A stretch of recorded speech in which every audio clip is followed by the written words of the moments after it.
Since you don't have a squeaky chair, Steve. Somebody will figure something out to chew me out. And 3, 2, 1. Good evening and welcome to the Defiance City Council meeting for tonight, March 26, 2024. Before we get underway, Pastor Mick Sobiak is here to lead us in prayer. Thank you for being our guest this evening. Thank you for asking the pastors to pray for the council meeting. Appreciate that in the city. If you'd join me. Heavenly Father, we thank you for this opportunity to come before you. I thank you for these council members and administration, Lord, that ask and continue to ask for your blessing upon all the plans and the processes, the things we have in front of us as business in the city. And I thank you for their willingness to serve. I ask you that you would bless them personally as they serve, bless our city, bless the plans and the things that come before them, and give them wisdom to decide on what is good and what needs to be accomplished. And so we just continue to ask your blessing. I thank you for our police department, our fire department, all our safety personnel. I ask you to protect them and continue to guide them and bless them. And we ask all these things in Jesus' name. Amen. Thank you all. Thank you. This meeting is called to order. Let the record show that all the members of council are present this evening. Would you stand with me for the Pledge of Allegiance? I pledge allegiance to the flag of the United States of America and to the republic for which it stands, one nation, under God, indivisible, with liberty and justice for all.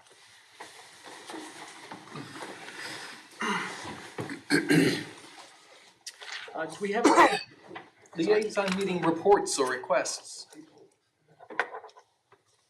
Do we have any comments from council this evening? Mr. Corbett. I'd just like to comment, I had the opportunity, the privilege to do a ride along with our police department on first shift. It's just unbelievable how well trained they are, not only in matters of the law, but also in other areas that you wouldn't think that they would have to handle complaint wise, and they did a great job, and I appreciated the opportunity. Thank you. Mr. Mast. I just wanted to get out in front of this, is regarding the glycerin traders and the events, and I'm sure there are going to be more and more questions answered eventually, hopefully.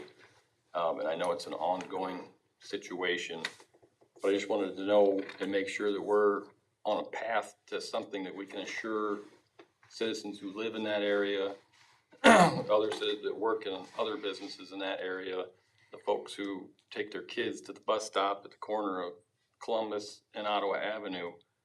Going forward with this business, I want to know, that we're going to do something that we can assure these folks that they're not going to get blown up in their living rooms or at their bus stop, because this seems to be a continuous event over there. With this explosion, also I believe there was a minor explosion last summer, multiple oil dumps throughout the streets of Defiance, into the creeks in that area, into the storm sewers, sanitary sewers. They've also have another plant in Indiana, Port, Indiana, which has had multiple fires, of which the commissioner there said, I'm extremely concerned for the safety of our citizens, first responders, and environment because of their operations there. And they're actually pledging at this point to change joint zoning ordinance to put additional guardrails around any facility storing, processing, manufacturing, or handling these highly flammable materials. I just want to make sure that that's on our radar going forward if and when they do open back up and continue operation. And secondly, on that note, in that neighborhood, with the continued presence of the nuisance inspector keeping the citizens' lawns clean, is there any way that we can get this place to clean itself up a little bit too? I mean, the roads over there are covered in grease most of the time. There's a continuous odor And I don't know if that's covered in our nuisance code anywhere or not. It is. But there is a strong odor continually over there from that plant. I mean, the operation there seems to be pretty shoestring, and it concerns a lot of those people over there. They feel like they are getting forgotten, I think, and that their neighborhood is expendable. And with all the money we're gonna put into Ottawa Avenue for that corridor, it seems a shame that we don't do something to clean that place up a little bit. That's all I have. Yes, there was, I guess to start off with, there was obviously an explosion last week. The first thing I want to get out and say is, was on scene all evening are not just our first responders, firefighters and police officers, but water distribution, sewer plant guys. They all did a phenomenal job. I could not ask for a better team. Our neighbors, Sherwood, Richland Township, Highland Township, Continental. People came from all over, not just to help us on the scene, but to cover down on our calls in the city of Defiance while our people were obviously very busy. So our crews did a phenomenal job that night. The scene was turned over to investigators. I believe that most of those investigations have concluded and the property has been handed back to the owner. But with that handover back to the owner, the fire chief sent out a letter to them detailing that just like every other fire in the city of Defiance, a portion of their insurance would go into escrow, and we will hold that payment until, I can't remember the exact wording, Sean, you on it. The property is remediated in some way or until it is brought up to state codes. Part of the issue is we don't have the ability to really influence them a ton because they're regulated by the state of Ohio. But in that letter, I think we stated we would hold those funds until things had been rebuilt and brought up to state code for safety, and not just safety, but structurally within the building itself, or until the property was remediated.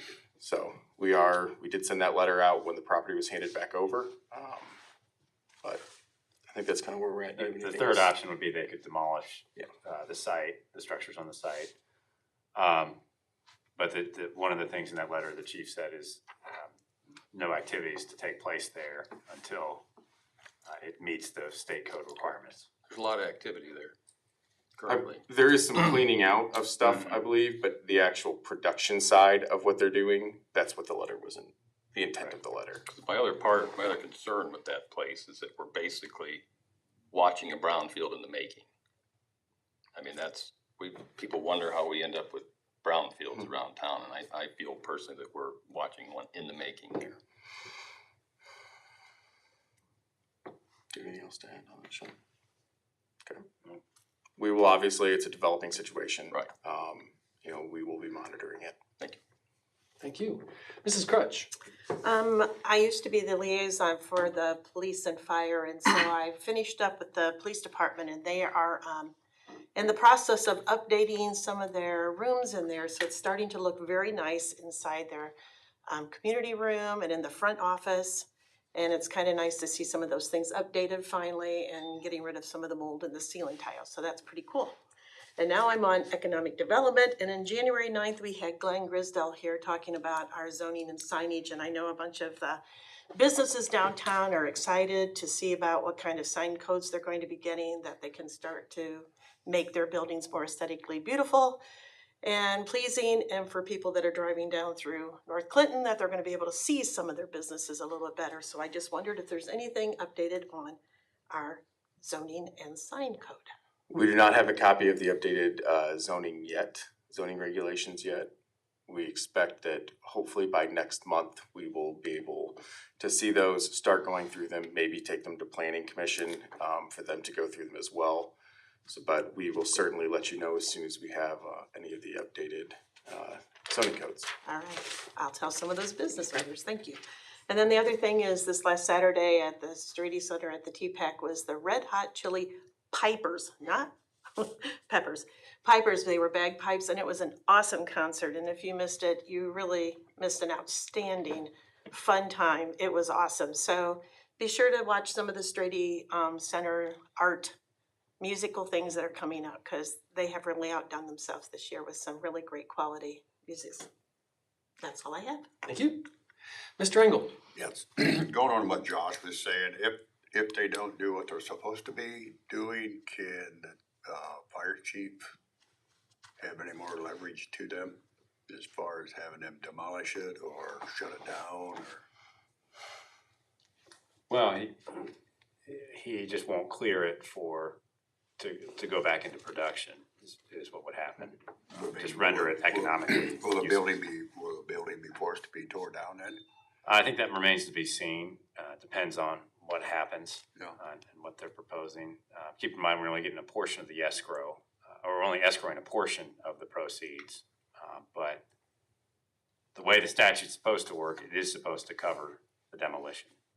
Yeah, I've had a Potentially. lot of complaints and people stop me, same as what they have with Josh. He kind of beat me to it, but but it's there's a lot of people like to see it basically tore down and get cleaned up. So, and I understand there's things that's got to be done. Part of the explosion took out the sprinkler system, so at a very minimum, I mean, I can't speak to it Right. structurally, but at a very minimum, the fire protection systems have been taken offline there. Okay. And so there's plenty of things, plenty of boxes they're gonna need to check to bring that up to state code before they can work on production there. And it is an existing company that was in operation. So there are due process requirements that we have to meet. We have to follow a process and check the boxes Understand. ourselves, and we intend to do that. Okay, thank you. Mr. Resty? Just follow up with Mr. Mack on the signs. Is a gentleman gonna come to city council to basically do a presentation, let us know so we can ask questions or whatever in regards to what? Would you like the gentleman to come to Recommendations. city council to give a I presentation? was hoping you'd say that, yes. Yes, it would be nice, that way, we can start a conversation with him on it. And I have another question. Sure. I think we all of us received an email from Joe Shakow. And about the clothes placed outside of the clothes recycling bins. Now, would that be termed as a nuisance? So I received the email as well. I just so happened to have our nuisance enforcement officer and our zoning inspector in my office at the time. So I turned my computer screen around and said, you guys better go get this taken care of. So they went out there. The way it's normally handled is the company is very receptive if there is a mess.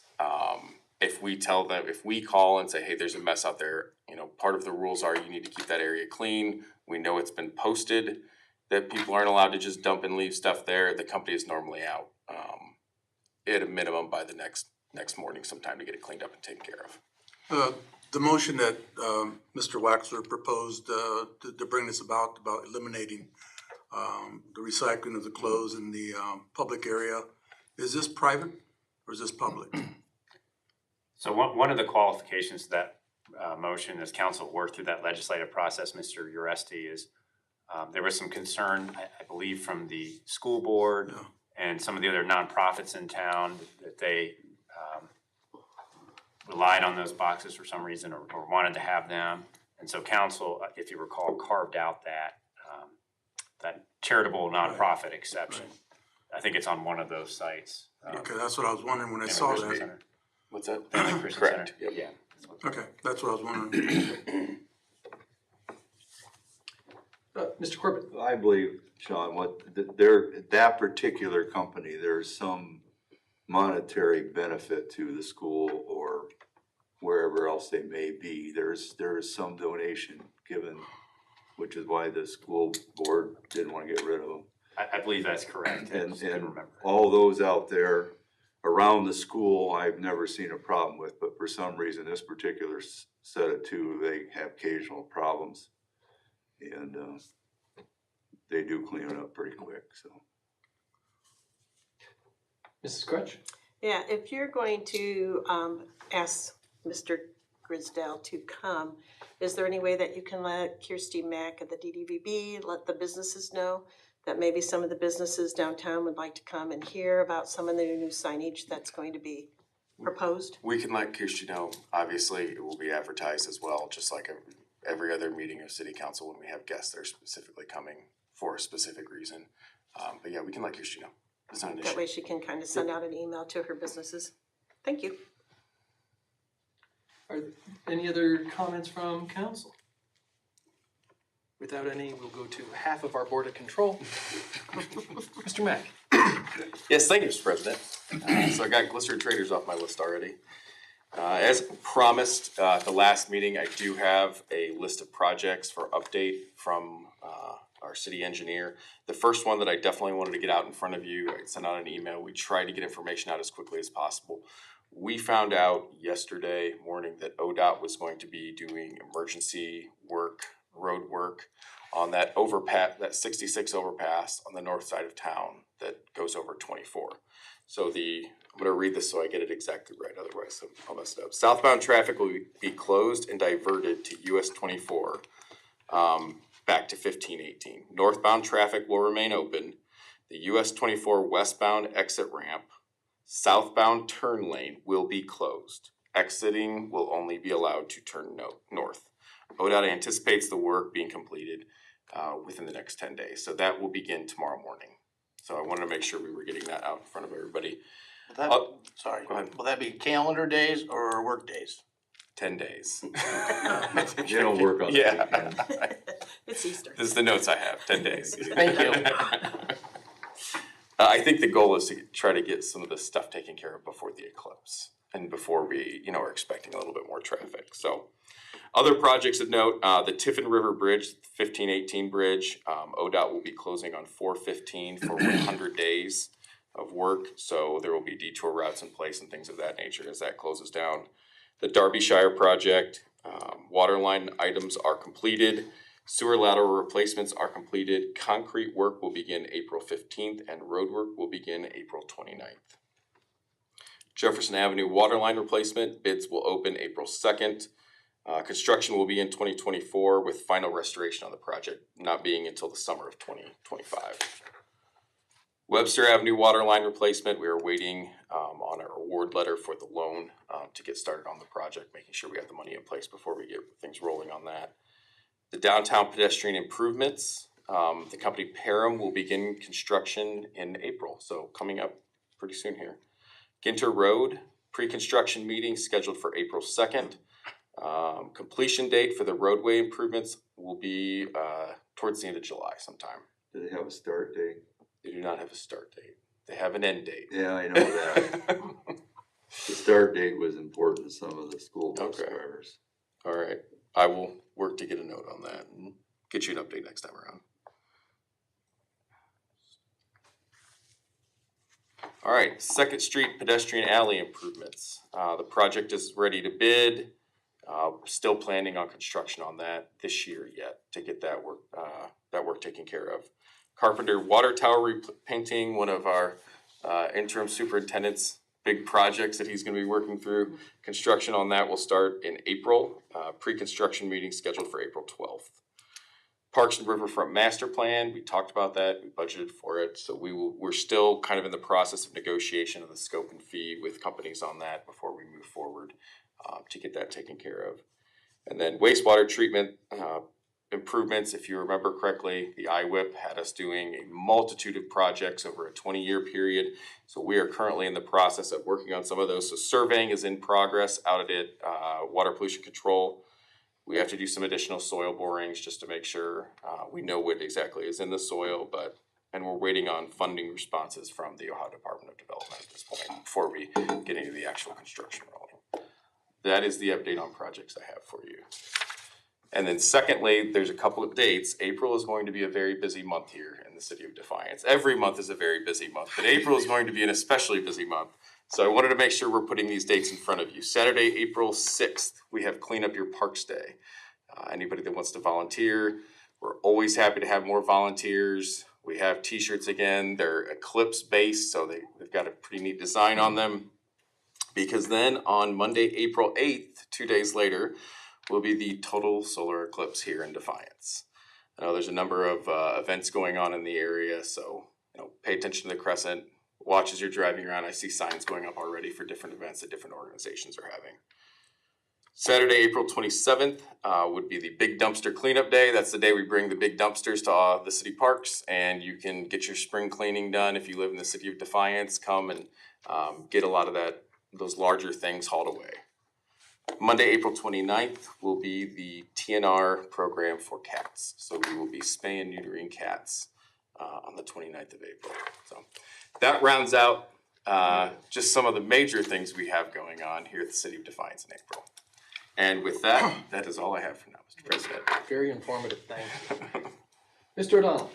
Mr. President, I have nothing.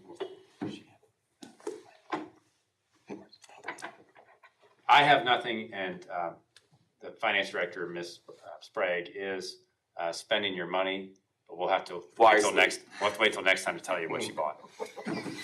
That's fair enough. Alright, with that, we do have 4 items of legislation for discussion this evening. I'll read the caption of the first. It's the third reading, an ordinance vacating the right-of-way between Agnes Avenue and Cleveland Avenue in Knapp and Hayes addition to the city of Defiance. Mr. O'Donnell. Thank you, Mr. President. As you state, this is the third of 3 required readings for this right-of-way vacation. Again, a 12-foot unimproved and unused alley between Agnes and Cleveland Avenues. It's part of an estate where they're trying to unify all of the parcels in that area prior to presumably an estate sale.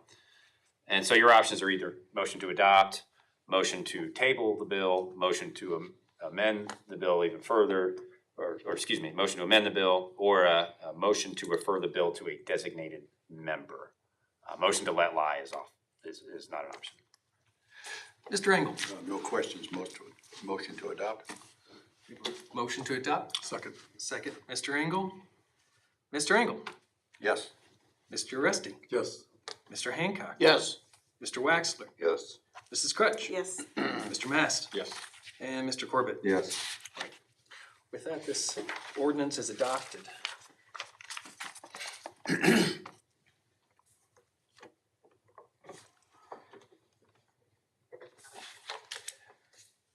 Next up, a second reading as amended, an ordinance amending section 1519.04 of the codified ordinances of the city of Defiance, Ohio, as amended.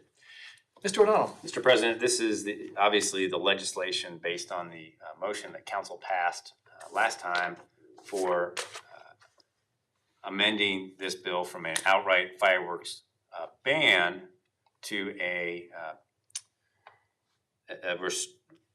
bill that restricts the dates and times of igniting, discharging, or exploding 1.4G consumer grade fireworks. The ordinance mostly tracks the state statute by only allowing them on certain dates and times, but further restricts them. I would refer you to subsection H. That's where the restrictions lie for the purchase, use, and local regulation of consumer grade fireworks. They are limited to January 1st from the hours of 12 o'clock a.m. until 1 o'clock a.m. B, July 3rd, 4th, and 5th from the hours of 4 o'clock p.m. until 11 o'clock p.m. C, the first Friday, Saturday, and Sunday immediately before and after July 4th from the hours of 4 o'clock p.m. until 11 o'clock p.m. And finally, subsection D, December 31st from the hours of 4 o'clock p.m. until 11:59 p.m. And there are some things that this ordinance does not do. Number one, it does not give the city the authority to regulate the ignition, discharge, or explosion of fireworks outside of our city limits. And we've since learned that has been an issue in the past where residents do call in for activity that's actually going on outside our boundaries. It's not that we don't care, but our officers just don't have jurisdiction out there. It's not a license for somebody during these allowable times to violate the Ohio State Fire Marshal's rules or the regulations of the Ohio Fire Code. So if an police officer sees something unsafe, oh, well, it's 4th of July, that's not a defense. You still have to fire your ground devices 50 feet from any structure. Aerial devices have to be 150 feet. If you live in an area where that's just not possible, then you're not gonna be launching fireworks from there. And it also does not supersede our disorderly conduct and noise ordinances. Those are in here, and actually in the Ohio Revised Code, they still apply to the extent that they might create those kind of violations. Thank you. Do we have any questions for Mr. O'Donnell in these regards? Mr. Uresti? I just have comment in regards to the motion. The motion is twofold. Feel the motion will help deter the prolonged fireworks interruptions of the quality of life of our pets, elderly, and those with PTS symptoms and others. And also, if this motion is approved, that it will help preserve the important family and neighborhood traditional fireworks celebrations that are meaningful to our community. No other questions on motion suspend and call? Were there any other questions? We have a motion to suspend and call. Mr. Uresti? Do we have a second? Second. Second, Mrs. Crutch. Mr. Uresti? Yes. Mr. Hancock? Yes. Mr. Waxler? No. Mrs. Crutch? Yes. Mr. Mast? No. Mr. Corbett? Yes. And Mr. Engel? Yes. Mr. Uresti? With the motion to suspend and call, I don't believe this needed It- to it- suspend and call. You This need only to need needed 6 to- votes on that. Oh, that's right. I'm sorry about that. We have 5 votes. 1, 2, 3, 4, 5. Gotta have 6. You have to have Motion 6. adopted. Have to have 6. Motion adopt. Well, it's still, Mr. Yost, still a second reading as amended. Right. According to our rules. So it would have to either be motion to let consideration lie, advance to a third reading. Some of the other motions, motion to table, or motion to amend, or motion to refer to a designated member. Those would be your options at this point. Only because the motion to suspend the rules and call the question didn't get to the requisite 6 votes to advance. We have I'm 5 sorry. votes, we don't have the I 6. thought it was 5. 5 for emergency, but 6 for Okay. suspending the rules. So with the motion to suspend and call not going forward, what are council's wishes in this regard? Mr. Engel? Motion will lie. Motion to let lie? Mr. Engel, do we have a second? Mr. Waxler? Mr. Hancock? Yes. Mr. Waxler? Yes. Mrs. Crutch? Yes. Mr. Mast? Yes. Mr. Corbett? Yes. Mr. Engel? Yes. And Mr. Uresti? Yes. All right, we will let this issue lie. Third up, I have a question. Will that be coming back then for a third reading? Yeah, it automatically advances that point for the third reading, presumably final reading. Okay, thank you. third up, we have an ordinance amending section.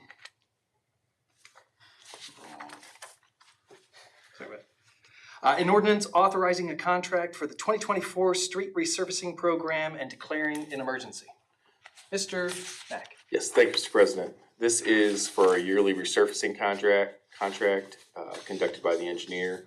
The roads for this year will be Grand from Clinton to Webster, Sessions from Clinton to Webster, Webster from College Place to Wabash, Pearl from Gray to the south end, 2 additional point repairs on Powell and Indian Ridge Lane, and let's see. The estimate on this was $470,000. Lowest and best bid was $349,814. Work will begin in June. Work will be from June to August. Mr. Waxler. Since that come in lower, can we use that extra money to do more paving, or how's that gonna work? These are the ones we have on the list right now. We will likely hold some of this money in case we have overages on some of the other projects, but can take that into consideration if you want us to see if we can squeeze out anything else for the paving program. Mr. Engel, No questions, motion to suspend and call. we have a motion to suspend and call. Second. Second, Mr. Hancock.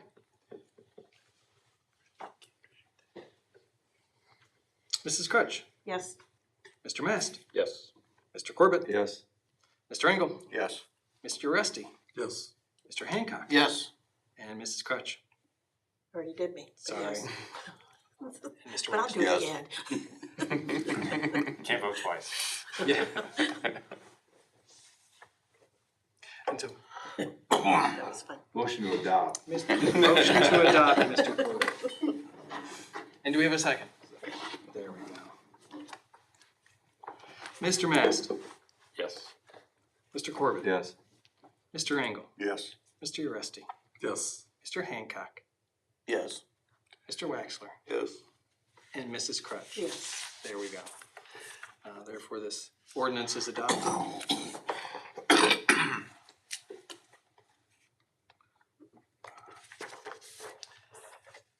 And lastly, an ordinance authorizing a contract for the repair of a clarifier tank at the water treatment plant and declaring an emergency. Mr. Mack. Yes, thank you, Mr. President.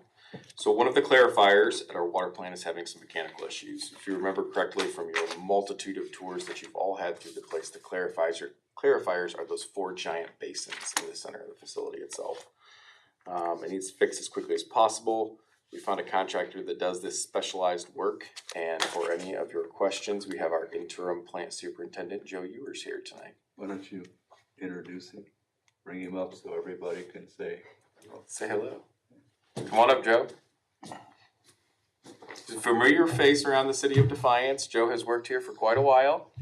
He is at the moment our interim water plant superintendent and is doing a great job. How's everybody doing? Good. Welcome. Okay. So I'll just give a little bit of background info. I think most of you have been out to the plant and seen them. The 4 clarifiers were installed between 1998 and 2000. Each one is able to do 2 to 2.5 million gallons of water a day. We don't flow that much water, but they have the ability to do that. Each one holds 254,000 gallons and has 17-foot water depth with a wall depth of 21 feet. It's 50 foot in diameter. So very large tank. Really heavy pieces of equipment make the mixer spin, scraper spin. When the gentleman came from West Tech to give us a look at it and quote, it was over 6,000 pounds, much beyond our mechanical capabilities of rigging equipment to lift the drives up to have the seal replaced. So in 2011, 2012, we replaced the hydraulic drive units with VFDs, much cleaner, much sleeker, much better operation. So the gentleman came out from West Tech and said, it's 20 plus years old. Luckily, it lasted this long. Sorrowfully, we're going to be looking at probably this over the next few years with their other 3, but we will wait until they get to that point. So we use food grade oil. So oil leaks into the clarifier a little bit. It's okay. It's safe. And the oil sits on the top of the surface of the water. The water actually leaves the clarifier weirs at about 6 to 8 inches lower than that. So it's completely safe. And again, it's food grade oil. With that, do you have any questions that I can answer? Mr. Hancock. Are there any warranties with this? No. So warranties would have been 3 to 5 years, and that would have expired when I was in 6th Because I grade. foresee we're gonna be doing this at least probably 4 times, is that correct? There's a good chance. So And you're the looking at- rubber seals, and the rubber seals are going, and the only way to replace them is to separate the mechanical equipment at the top from the mixers at the bottom, and you have to have. And the reason I ask is because you're looking at 200 grand just for this replacement, if we go by the figures that we have here. It's Yeah. almost $250,000. So part of the contract, and I don't want to speak to it, but there are assurances that if something goes wrong post-fix, that they will, West Tech is the company that manufactures the equipment. They're the company that's coming in to fix it, so. Thank you. Have any other questions? No further question, motion to suspend and call. Motion to suspend and call, Mr. Waxler. Second, Mr. Corbett. Mr. Corbett. Yes. Mr. Engel. Yes. Mr. Rusty. Yes. Mr. Hancock. Yes.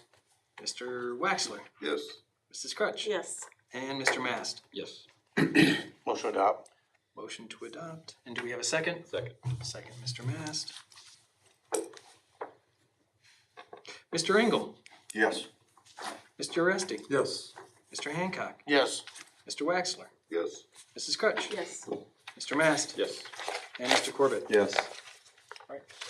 With that, this ordinance is adopted.